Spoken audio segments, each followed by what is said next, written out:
Hi, everyone. This is Monica Guy. Give me 1 second. I am going live on Facebook as well. We'll get everybody set up at the same time. Hi. You can come in. I'm just going live. So, hi, everyone. This is Monica Guy. Thank you for joining. This is Monica Guy with Remax Real Estate Associates in Houston, Texas. And I am coming to you live. I am going to talk to you about, if you're in the Houston area, then I am going to talk to you about what happened on the other day on Channel 2. You don't rent, I rent. Well, this is not for you, tummy aches, but thank you for joining. You're more than welcome to watch. But this is not for you. This is a different, different broadcast. But basically, what I wanted to do is I wanted to talk to you about on Channel 2. There was Joel Eisenbaum had an episode showing a landlord, and he's actually a slumlord. He has multiple properties in different parts of Houston, and basically these people are renting these properties from him, and I think they are thinking that they are actually purchasing the property.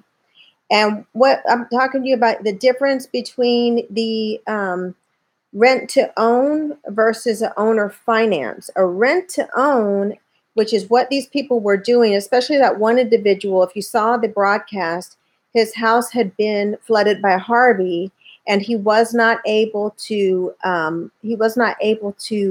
renovate his property after Harvey because the house had flooded. And the house had flooded, and he was not actually the homeowner. If you're not the homeowner, you cannot get flood insurance. So this house was completely gutted, and he was wondering why the landlord has not deeded him the property. And the reason why he wasn't able to do it was because the property was not in his name. So now he's stuck in this house, and he's paid a lot of money. And I think at some point he may have thought that he was purchasing this property, and he wasn't. And that's where the mistake has been made.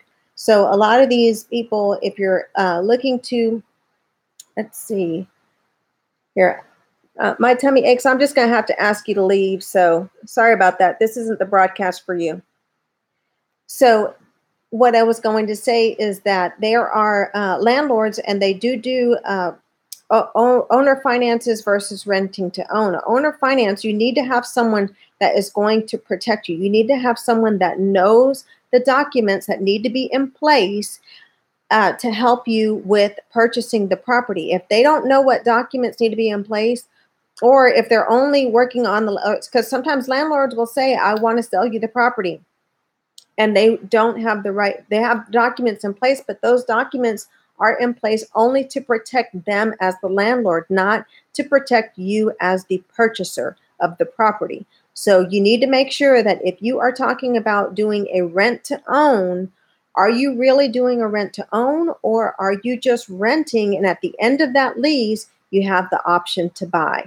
And that's what a lot of people get stuck into, where they think they're actually buying this property. They live in that house for several years. They've been paying every month.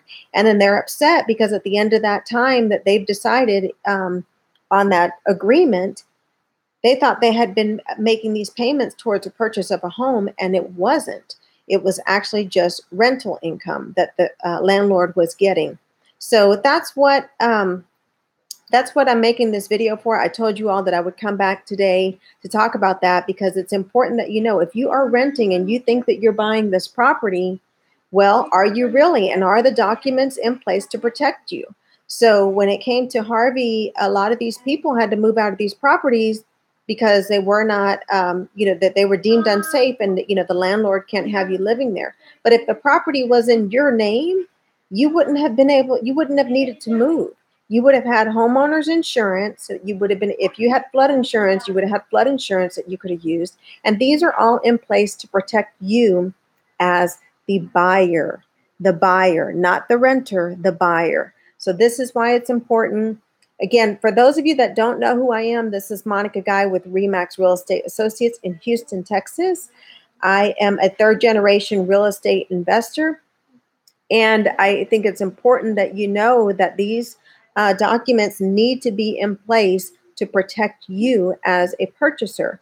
So if you are, and I have people that are not wanting to buy right now because they think the market, it's a seller's market. So if you're not wanting to buy, this might be an option for you, buying directly from the landlord, because you can get the homestead exemption if the documents are in place to protect you as the buyer.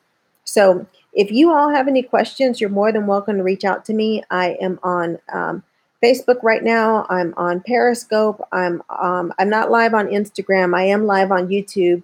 My handle is at TXGUYS. Or if you want to just message me, you're more than welcome to do that. Or you can go to bit.ly/Let's Get It Sold. Provide your name, your phone number, and your email address, and I will reach out to you at a later date and time. So if you all have any questions, you're more than welcome to ask questions here. But this is why I'm making the video. I told you all that I would be back. If you don't know what I'm talking about, go to Click to Houston and Google Click to Houston and Joel Eisenbaum. Recently, it was maybe 2 days ago that they had this on the news, and this particular person, it has the most investment properties in Houston, and they are all dilapidated. Well, not all of them, because they just got fined and some of them got changed. So I don't want to lie. So, if I'm wrong, correct me. But a significant amount of them have the roof is leaking, or they don't have air conditioning, or they don't have water, electricity, and people are living in these properties. And why are they living in these properties? I'm not 100% sure, but I can probably put money on it that they thought they were purchasing these homes, and the documents were not in place to protect them as buyers. So if you are curious, or if you have any questions, or if you want to just know how the process works, that's why I'm making these videos. My name is Monica Guy with RE/MAX Real Estate Associates. Thank you for joining. Feel free to heart. If you're watching the replay, thank you for joining. Again, this is a really important video I'm making. I am going to be making a video soon. I want to also let you all know that probably at the end of the month. So make sure that you come back at the end of the month, because I am going to speak to veterans specifically. I'm talking to you because the land board will be selling land again here in June, and I need to make sure that you all are ready. So if you know a veteran who is currently a Texas resident, then please share the broadcast, because I am going to be making a video specifically for them. The land sale is about to start. Hi, Ronan. Thank you for joining. Hi, Johanna. Thank you for joining. So that this is going to be specifically for veterans that I'm going to be making the video for. If you're wanting to buy that land that's going to be available, then we need to meet. We need to talk. We need to get you ready to go, because when it's time to put in the paperwork, we don't want to be having any snags. So I like to be proactive. And if you have any questions, if you have a VA loan in place right now, this is not going to prevent you. Oh, thank you for the hearts. This is not going to prevent you from you can use it in conjunction with the VA loan, is what I'm saying. Is that if you have a VA loan already out there, don't worry about that, because this is going to be separate. It's totally separate. And I am making this video for you at the end of the month, because keep in mind that this is a right, or this is what you have earned as a veteran. When you decided to sign up and to serve your time in the military, this is something that you have earned, and I want to make sure that you actually use that benefit. This is a benefit that you are not using, and some people are using it. I have the numbers. I'll show you the numbers, give you a sneak peek. Someone by the last name of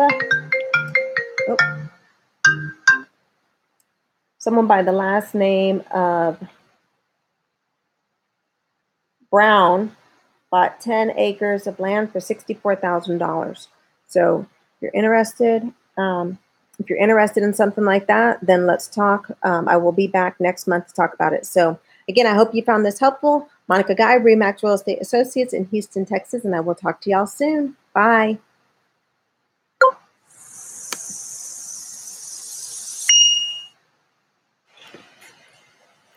So hi everyone.